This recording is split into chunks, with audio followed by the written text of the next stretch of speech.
Next speakers are Amanda Dennis, Toni M. Bond Leonard, and Symone New from the CLPP Advisory Board.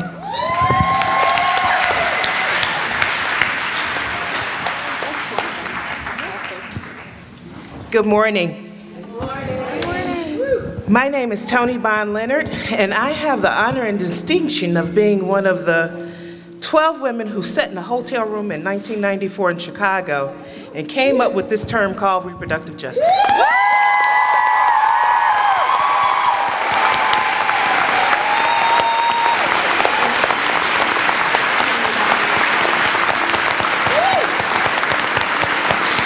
And I also have the honor and privilege of being on the advisory board of CLPP.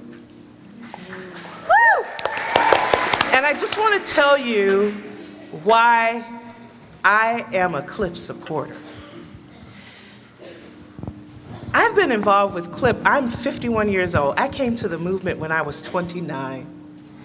And my first important involvement in the movement was really to come to be a part of the network of abortion funds, but also to become a part of CLPP. I've been coming to conferences at CLPP for that long. And I was also one of the early members of the NILNI network. Yeah, right? And then when I worked at Black Women for Reproductive Justice, we had Rasky interns. We had 2. Go Rasky. And so the point is that CLPP is more than just this big conference, and my distinguished sisters are gonna tell you more about the programs of CLPP. But CLPP is more than just the conference. CLPP is probably, in my opinion, one of the foremost organizations that is working to develop new leadership and that really understands what it means to support new leadership. And actually one of the first organizations, of course outside of Sister Song, but one of the first organizations that really took on reproductive justice, the framework and the theory, and understood that it wasn't just something that you did. You don't just do RJ, but you embody RJ. And CLPP understood that. And so that's why I support CLPP and will continue to support CLPP through my volunteer time and through my money.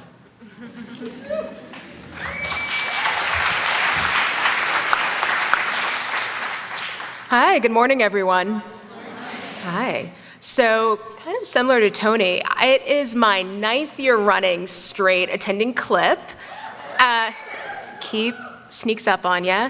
And, it feels like an essential part of my process. It's something that, December 31st hits, I look at the new year, and I'm excited for CLPP. And just calling out the fact, I am missing my partner's birthday to be here. Yeah, it's that important to me. So I actually went to school in the Pioneer Valley. I went to Mount Holyoke. I wonder where all of the Mount Holyoke students are. I love all of you. And I'm coming from New York City, so during my time in the Pioneer Valley, it could be really isolating being not only a city kid, but a young woman of color.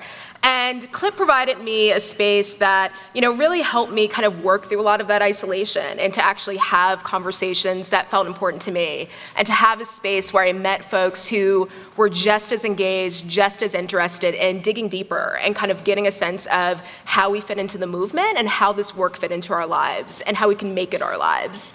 And, I really want to just reflect back. CLPP, as Toni said, is just so much bigger than a conference.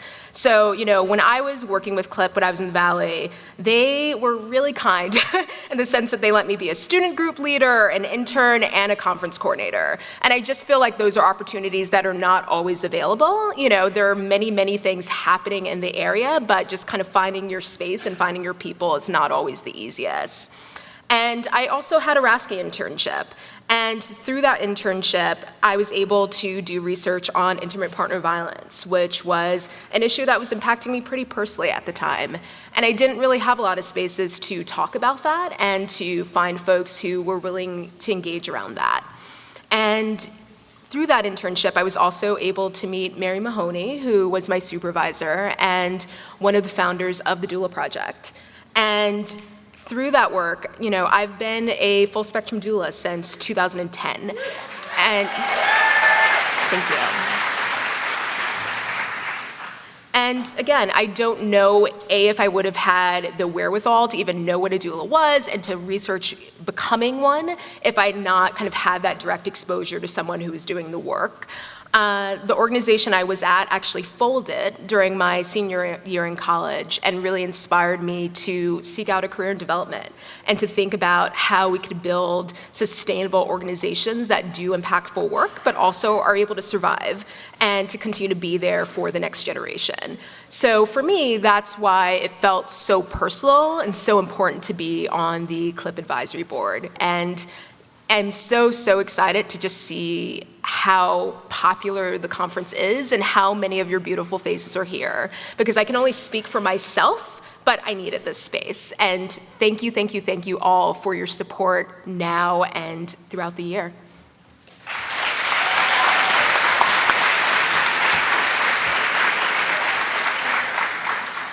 Hi, everyone. Now that you've heard all the really great things about CLPP, I'm going to ask for your money.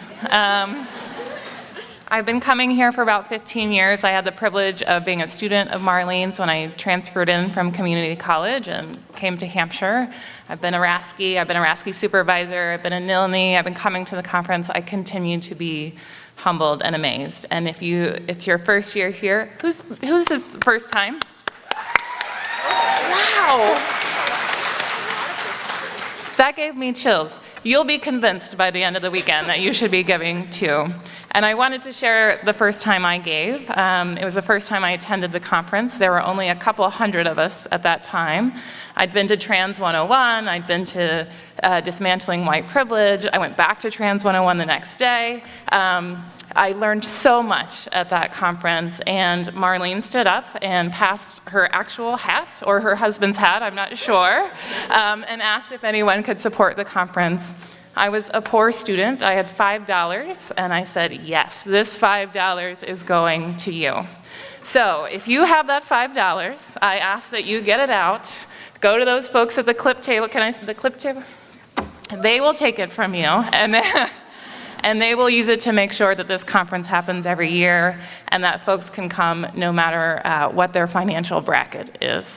The other thing that I want to tell you about is the monthly giving and incentive program. You can give at $5 a month, $10 a month, $25 a month, $50 a month. And, you know, CLPP is enough as it is, but there are so many things you get along with that. So for $5 a month, reproductive justice, magnetic poetry, and a digital shout out at the conference. I also want to highlight $50 a month. Is Megan Smith here from the Repeal Hyde Art Project?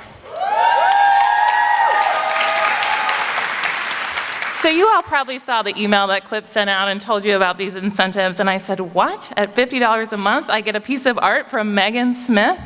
Art that continues to inspire me and uplift me, and it's at the table. So if you want to do $50 a month, go to that table. You'll get a piece of her artwork along with a beautiful tote bag that everyone's been seeing us carry around, a signed copy of Undivided Rights, some more magnetic poetry, and another digital shout out at the conference. So thank you for considering to support CLPP. Well, I just wanted to say, so we have a sustaining donor who just, today said, you know what, I'll become a sustaining donor, Dion Benson Smith.